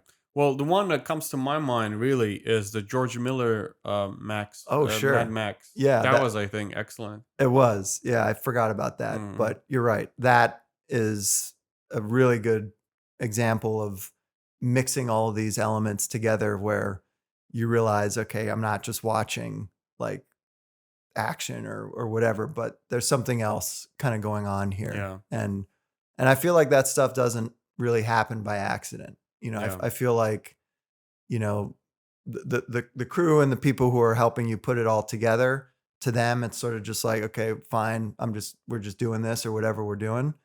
But like clearly I think George Miller is Yeah. thinking, I almost feel like he kind of just came down and says like, okay, let me guys do action 101 here and just show you how to really do it. yeah, And he did it like better. Like the movie was, it boomed really. It's everybody was talking about it. Everybody was talking about, oh, this is yeah, real action. Like, yeah, not just some BS like Book of Eli, all right, CGI, which Right. actually was okay. I thought right, I don't mind that cheesy story, but it just looks so, CG. hmm Like they just did it in the studio, yeah, kind of, not really out there. yeah, It doesn't, whatever. I don't know if it's actually a good comparison, but it's the first one that came to my mind. And they shot it in the setting is in the desert and all that, hmm and it's kind of this about this man who is walks the earth, yeah, and meets a crazy villain, yeah. um, part of like a Equalizer. cult. Oh, Equalizer, right? Yeah, sorry. Equalizer. That was before. When that came out, 2000s or I think 2010s? no, Equalizer's like 2013, Oh, I okay. think. So that's quite recent. Yeah. Yeah, but you made me think of it because of Denzel. Yeah. Um, Right. that I thought that was pretty good. There's some Pretty good good, stunt right? work in there, some good Yeah. fight Yeah, I scenes. guess those kind of action movies are not mainstream anymore. And I think Yeah, that's what you talked about in the 80s. They really hit this mainstream level where they were the movies to see. yeah, There were the summer blockbusters. Where now it's kind of combination of things. It's, you know, there really are become like the Marvel movies are the kids movies yeah, and the older people movies. Like it's like a perfect film for all people for all ages. It's kind of this they figured out the formula. yeah. They don't have to make it R rated, but they're violent. They funny. They're hmm comedic. Yeah, They check all the check marks. They check all the boxes. yeah, yeah, Uh, yeah, that's why they're kind of boring a little bit for people like us, maybe. But yeah, no, people like them. yeah. But it is true though. I would say that the like if you tried to like I'm guessing, right? But if you tried to, you know, do a script for something like any of Seagal's movies or, you know, the Van Damme stuff, like it would be a lot harder to do that today than it hmm was like 20 years ago. Even if you had kind of like a big star attached, I feel just because the dynamics have changed, you know, like what you'd want to show or the type of like message you're sending and all of that stuff. Obviously, things just have been tweaked over the years. So you know, people are more aware of stuff now, and it's like all of that stuff is a factor. So we thankfully have, you know, movies like they're representative of an era or a time, you know, when we saw them. And sometimes that's fun. It's like, oh, cool. The 80s, man, you know, like watching, like when we go see Rocky 4, right? Yeah, Like true. Yeah. that will be, it's not like an action movie necessarily, but there'll be a vibe to it. And it's like, yeah, this is definitely the 80s. And how great was that? It's definitely the 80s Rocky movie. You know, the Yeah, first Rocky film is a New Hollywood movie, really. It's right. not an action movie. It's not a No, First Blood. No, it's equivalent to all those Scorsese slash, yeah, Friedkin films, of that time. yeah, It is that, and it won an Oscar. It's one of the quintessential 70s movies. yeah. And on Rocky 4 is exactly like it's the quintessential 80s movie. It Yeah, is that kind of action 80s movie. It is kind of that. yeah. Well, I'm curious to see like how much he tweaked or Yeah. changed on. I don't remember the regular version so much, but I actually remember it quite well. I think that's the one I've seen the most. oh, really? Yeah, it Cool. was pretty popular. Yeah, For those who don't know, me and Will are going to see the director's cut in the theater. yeah, It's just gonna be pretty fun. yeah. One night only. One night One only. night Yeah. event. I'm sure after that, you know, you can get it on like Probably iTunes or whatever. Blu-ray, DVD, or something. Yeah, yeah. Yeah, But it'd be exciting. yeah, no, it'll be good. But it's funny. I just, you know, I thought of so many older movies that were like, yeah, this is a good action example. And like newer stuff, I just either I'm not seeing it, you know, and I've missed it, or, you know, I just sometimes, you know, you like what you like, right? Yeah, that's true. So, uh, you know, Die Hard and Speed and The Rock and Point Break. Point Break, you know, the original, like all of those, like I could rattle off hundreds of movies from like the 80s and the 90s and maybe early 2000s. But after 2010, it's hard. You know, I can't think of Yeah, stuff like some of the Bourne movies were yeah, good they're in the good. Yeah, beginning. they're excellent. Yeah, Mission Impossible stuff now is kind of like it's a stunt show yeah. basically, like which is cool in a way, you know, that's you know what you're going to get, but But it's still like those. It's like James Bond and Mission Impossible. There are these established franchises that people are going to see. But films like it's a lot more difficult to establish a new franchise like John Wick. mhm, Like it yeah. surprisingly became popular, Yeah. but it's still not as big as Mission Impossible movies, Yeah. or and the same with Mr. Nobody or Equalizer. There are these rare kind of occasions when a movie like that would just pop up, right? Yeah. Even Mr. Nobody, that's the same director who made Hardcore Henry, I think. Oh Same yeah, the Russian director. guy. Yeah, the Yeah. Russian guy. So he did something like that and that they trusted him. Another Mhm. movie, right? It's a lot more difficult. It's not like back in the days they're like, "Oh, everybody can do action," and there's a whole another level of B movies. So I guess they're like Jeff Speakman, and Yeah. there was a bunch of other people who were like pretty popular in that kind of uh, B level Mhm. scene, B Mhm. level scene. And the same with martial arts movies. There was all those, Jean Claude Van Damme's, and then there was Bloodsport 2 was another guy, Daniel Bernhardt, Right. who made a career making B level action movies. He was in Mortal Kombat Conquest, the Mhm. show. He was his biggest films were Matrix 2, 3. He was one of the Oh, one of the agents. agents, right. Yeah. Yeah, yeah. And then he was in John Wick, actually. In the first one, he was one of like a secondary sub bosses. He was like the Oh, second villain. Like he okay. was the bad guy Yeah. that had to fight Keanu Reeves, and Huh. Keanu Reeves kicks his ass. Even though Daniel Bernhardt is a badass, Yeah. so he can do even more cool stuff. But Right. you know, these guys, like they made career doing, they were stars in B level films, and they were kind of secondary, third roles in like A films. But Yeah. still, that's not bad. Yeah, Pretty cool achievements. for sure. Um, yeah, but man, we did an hour and a half, even a Oh, little more. Yeah, okay. Is this I mean, that's do pretty you feel good. like we have I enough for think you to so. work with or Yeah, for sure. okay. Any Yeah. other like questions or topics you had that No, for the top of my head, no. I think we covered no? everything in pretty good amount. Yeah. Unless you have something to add. I mean, Um I'm just thinking if I did or not for now. Like in a movie sense or just like kind of anything I or mean, anything really. Like, I'm pretty good about this, and we can always do this again. We yeah, can always repeat it. part two. Part two, yeah. Maybe we'll make a trilogy. Sure, we can do a quadrilogy. Like, listen, Quadrilogy. I don't mind. Like, this is always fun to talk to about stuff. Yeah, yeah. Oh, Here Pimmy. we go. We got a pimienta again. Pimi. Come on, almost. I'll say hi in a minute. I'm thinking I had one other thing, Okay. but give me Yeah, sure. a second because I was thinking about it this morning. It's to do with movies, of course. Well, I'll just read this. You don't have to like put the quote in here, Mhm. but and I don't even know who said it. I just wrote it down. But the quote is, maybe what we need now is another movie revolution, a return to the idea that they can be the lifeblood. It's become trendy to say that we're now going to watch movies turn into the equivalent of theater, books, or something else that's still vital but less culturally dominant. And so I mentioned that just because I've always thought of movies as being like culturally dominant, and they more or less have been. And the idea that they now might not be anymore or are slowly becoming less relevant kind of makes me sad.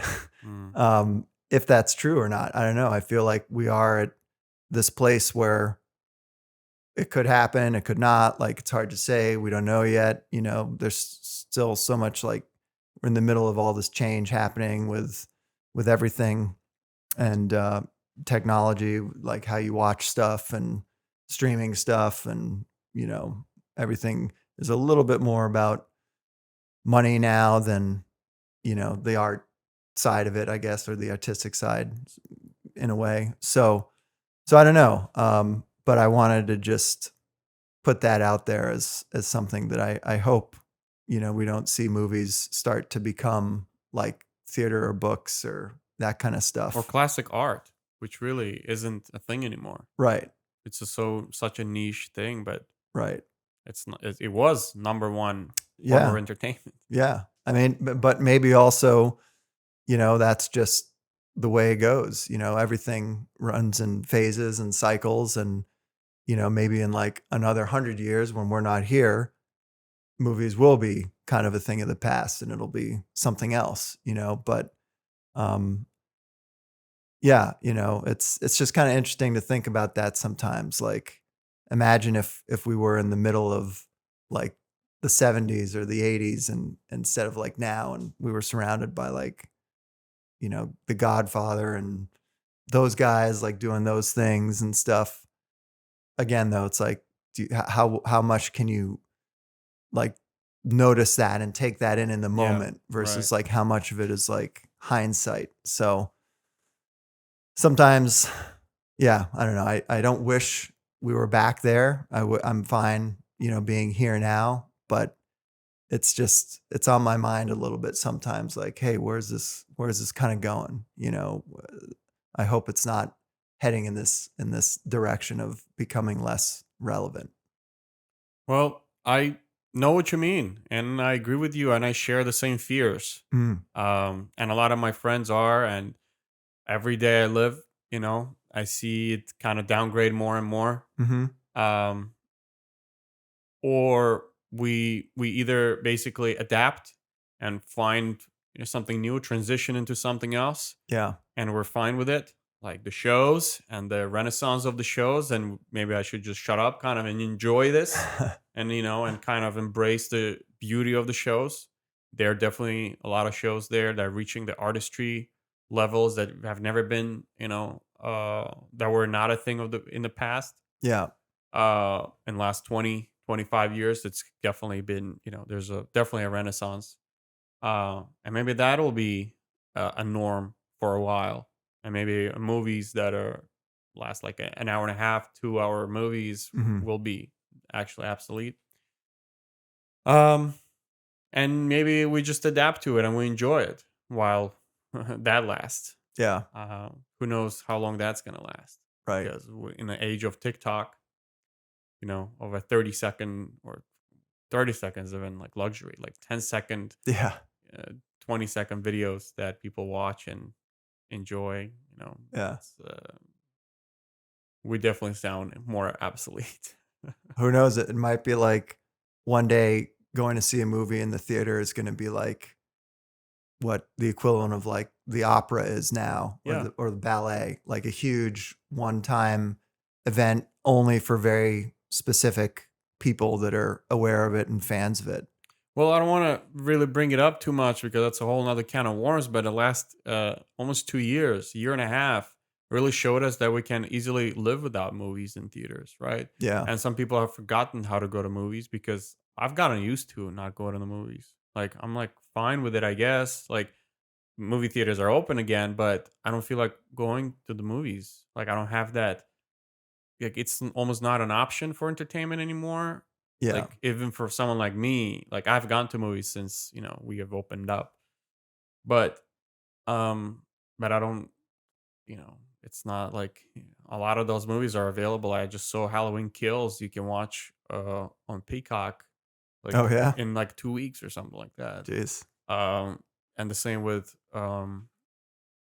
wasn't it the James Bond movie you can see or something or no Uh, or I'm not sure. no, No. the Sopranos movie you can already see on HBO. Yeah. Like no point in That's seeing it in theaters. Like no. all of this stuff, it's just not. I don't know. It's weird. All I say it's weird. I don't know. I don't. I can't wrap my head around it yet, but Yeah. it's a little weird. Yeah. Well, one thing I'll just say to that point, and you're right, it is like a whole other can of worms. Yeah, So maybe yeah, it's yeah, it's part two. yeah, for sure.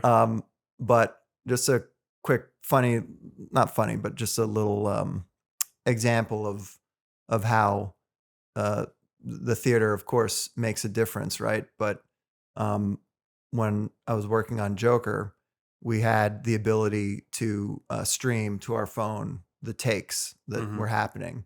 And so, of course, for the stunt stuff, that's particularly useful because I can just stand there and watch it. And, I'm with my boss and then we say, okay, that's not working. We go change something or whatever. Right. But I would tune in and just look at other takes and random stuff happening, even if it wasn't stunt related. And so, of course, it's a phone, it's quite small. And I'm just watching this and thinking, like, okay, like, looks cool. Like, I'm sure it'll be a little different. And, they're going to give it color and music and all this stuff, for the theatrical release. And, but I never felt much from it, right? Just watching it. And in fact, I was like, I wonder how this is all going to come together. And then seeing it in the theater, and I remember specifically seeing like some shots that I remember like watching, on my phone, like when they were doing it. And you got the big screen, you got the sound, you got everything. It's dark, and it really made it impactful and great, and way more so than it would ever have been, I think, on my phone, on an airplane, like TV, even on a laptop. And this is all like kind of obvious in a way, like that's what the theater is there for, and that's what it's supposed to be and do, right? And create. But yeah, I realized when um, Todd Phillips, the director, when he was doing it and thinking of stuff, and all the other people on the crew were thinking of it for like on the big screen, right? This is how people are really going to see this movie. Like it's not going to go straight to Netflix or straight to your phone or whatever.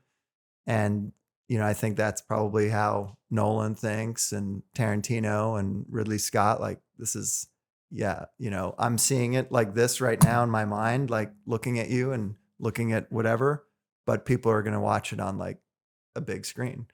So thinking like that, right, and having that as like your canvas that you're painting with in your mind, so to speak, um, is great. That's amazingly a big space to work with, and the amount of power that you can create and the effect that you can create with all that, I think is great and amazing. And to think that it might be going away, or to think that we're okay with the 50-inch TV instead of like, however big the dimensions of a movie screen are, or IMAX or whatever, right? It is a little worrisome and it may not worrisome, but a little disheartening, I guess, because it is a great experience going to the movies and to see that, like you say, a lot of people were okay with not doing that.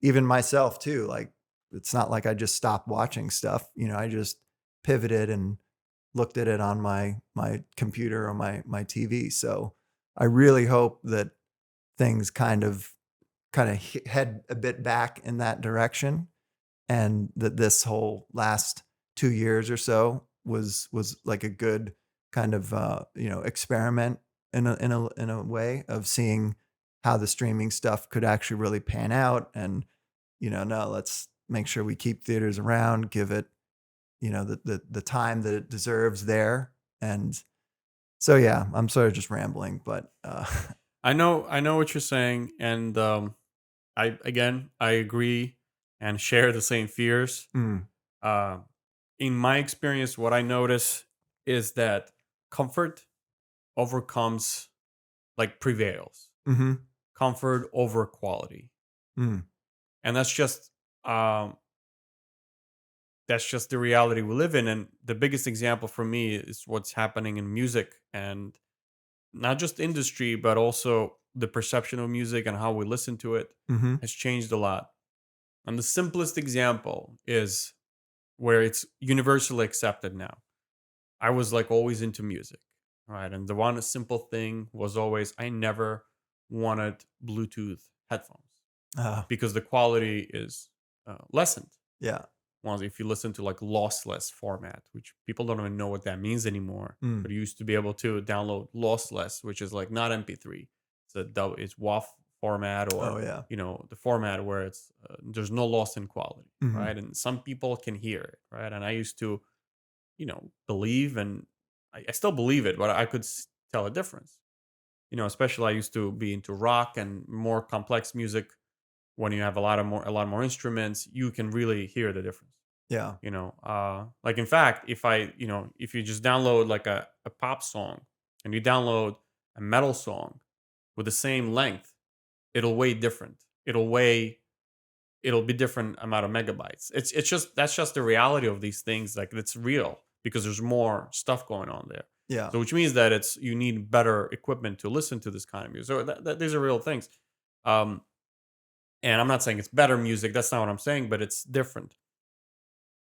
And the fact that, you know, as I said, like I used to always hardwire my headphones, but the fact that you don't even have uh, like a headphones jack in your phone, right, right? And right, like someone like Apple, uh, they don't provide you with. There's no headphones that are hard, that are wired headphones. mm-hmm, No, they officially promote just wireless headphones because they're so much more comfy, and they tell you, no, this is what you really want. right, This is the standard. Forget about the quality. That's not even mentioned anymore. Nobody even knows that's a real thing. yeah, That says a lot about the culture and how we do this.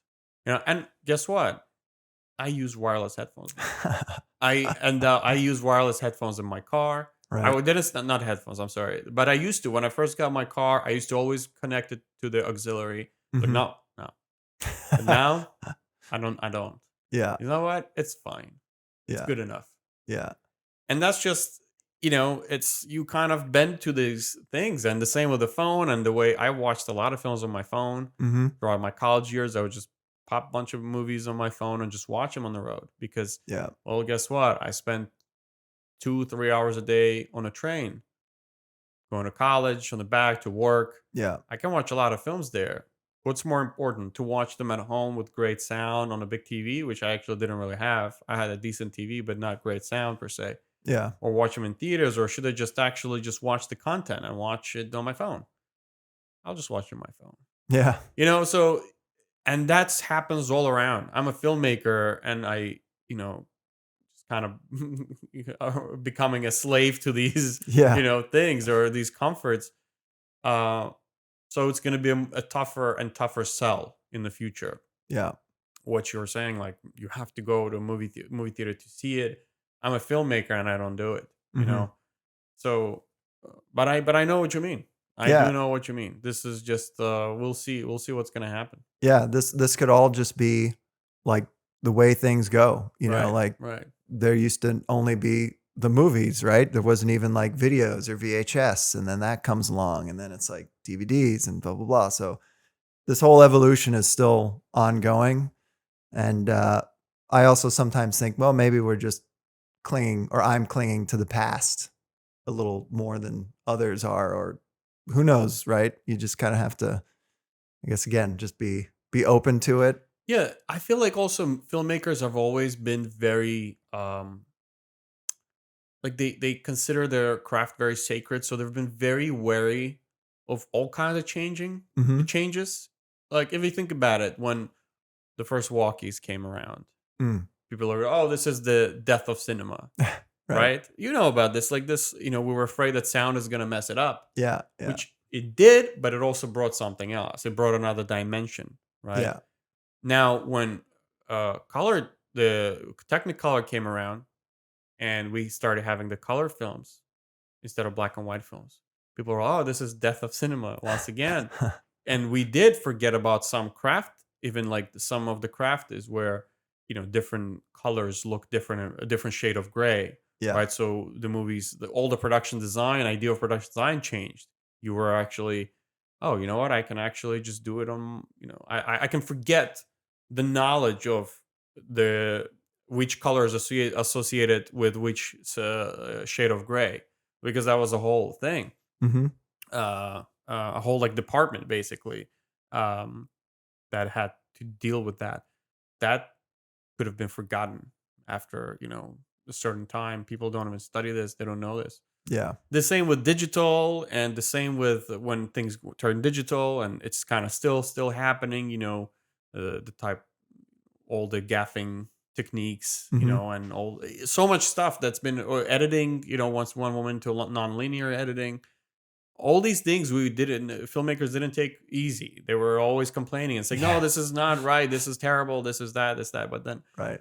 so we'll see. Maybe this is just another things that's going to change, but not necessarily kill us. Right. So who knows? Yeah. There's something to be said about embracing the change, Embracing the right? change, yeah, As for opposed sure. to thinking of it as like, this is going to destroy Right. you or destroy Yeah. the stuff. It's like, okay, well, what if you took the glass half full Exactly. viewpoint, which is like, well, it's here, it's happening. How do we embrace it? Yeah. How can we make it work for us? And there's ways. There's definitely ways we're seeing it now, and maybe we talk more about that in part 2. For sure.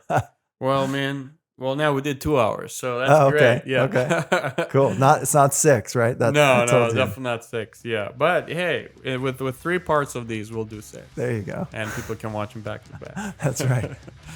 Man, thanks so much for coming, man. Yeah. I'll see you tomorrow at We work. will. At work, in the office, In the bright and office. early. For sure, man.